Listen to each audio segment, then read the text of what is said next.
guys met in a previous FPI where Nicky Rod ended up winning the entire night, so he got past Jimenez. But this is an interesting matchup. And outside of the tournament format, it's going to be interesting to see how these guys match up once again on the FPI stage.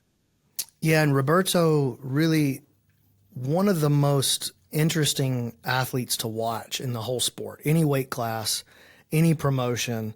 He's really one of the most fun guys to watch. Incredible closed guard game, unbelievable back game. Like he really, in a lot of ways, there's so many new athletes that are like super exciting and they're very dynamic and so much fun to watch.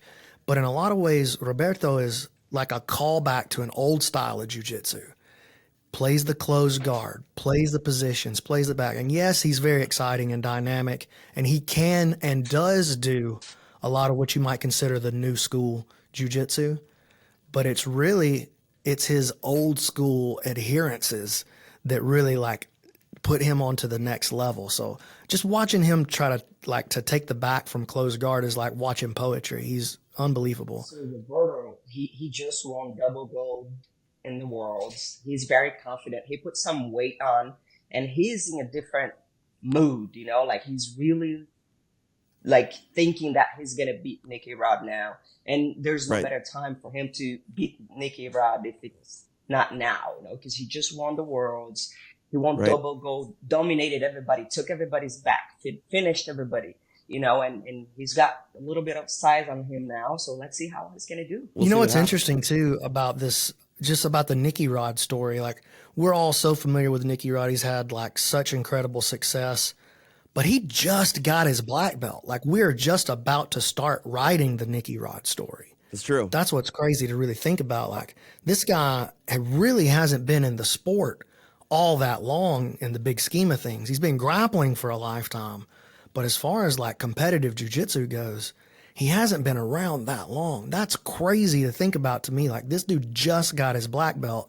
And Claudia, you might feel the same way. You've at least heard it said. A lot of people think you don't even start learning jiu-jitsu until you get your black belt. And I sort of felt that way about getting my black belt. Like I'm just now starting to figure out how to learn this stuff.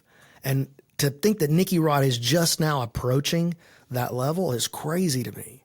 Yeah, absolutely. Like, I feel like from white to like brown belt, you're mostly copying what other people do. When you get to the black belt level, that's where you start building your whole game. That's where you learn how to learn jiu-jitsu and create your own thing. And it's crazy to think that Nicky Rod has been dominating everybody since he was a blue belt. So athletic, strong. He was beating black belts when he was a blue belt, and now he's in that level. So I'm so excited to see what this guy's going to do with his career. Yeah, if we're just starting to see version 2.0 of Nicky Rod, that's terrifying, guys. That's literally terrifying. If this is going to be the upgraded version, man. Looking at this match, though, obviously a rematch for the first time they met at FPI, but this time it's going to be different. Points are going to be in play. That can change the way a matchup unfolds. Claudia, changes everything. What are your thoughts, Claudia, on the idea that points are, a factor here in this fight, and will it have an impact on how these guys approach the match? I really like the way FPI is putting everything together. Like we're taking the best of what's happening out there for so long and putting into play here, right? We're taking the points. We're taking the rounds where there's only submissions. We taking the overtime ideas from everybody and just creating our own rule set where it really changes everything. It changes everything. It's only submissions. Then we're gonna rest for 1 minute, and then now points are into play where refs and judges are watching what's happening, and like we watched in the last invitational, I was so excited the whole time, even that we saw the competitors getting tired faster because the pace was different. When you put points into play and you force the pace, which is more entertaining for people watching at home, now things change, the game changes, the strategies changes, so definitely changes everything. And now with what we're creating with FBI, I think this thing is gonna blow up. Even though Roberto is definitely very well versed in any kind of points format, like Claudia mentioned, he just won double gold at IBJJF. So, I mean, that's a points rule set, one of the top points rule sets there is.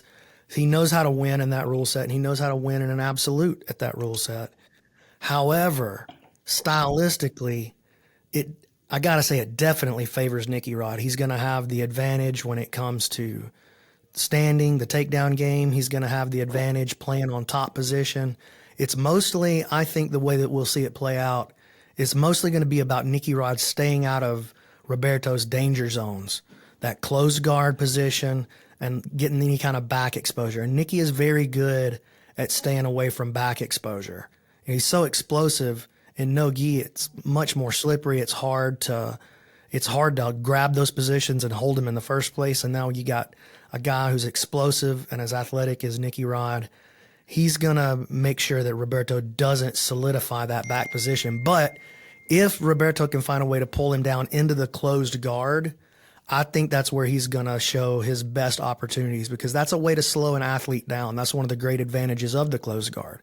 Pull the guy down in there into your closed guard, slow him down, take away his attributes, strength, explosiveness, speed, pull him down into a technical game where you turn the athlete into the philosopher, and that's where Roberto is going to have an opportunity to take advantage. So I think Roberto has to find a way, regardless of what the rule set is, to pull Nicky Rod down into that game. But if he leaves it up to a game where it's just like, we're playing for points, we're playing for positions, I think Nicky Rod's going to have a strong advantage there. So I was watching Roberto at the Worlds, and he was taking everybody's back from standing, like duck under and taking everybody's back from there. And I think he finished every match in the absolute, if I'm not mistaken. So, the wrestling is there, but also he has opportunities to take Nicky Rod's back there, even though Nicky is very good in defending his back and he's very explosive. I feel like Roberto, can maybe find a back position there from the standing hand fight and stuff.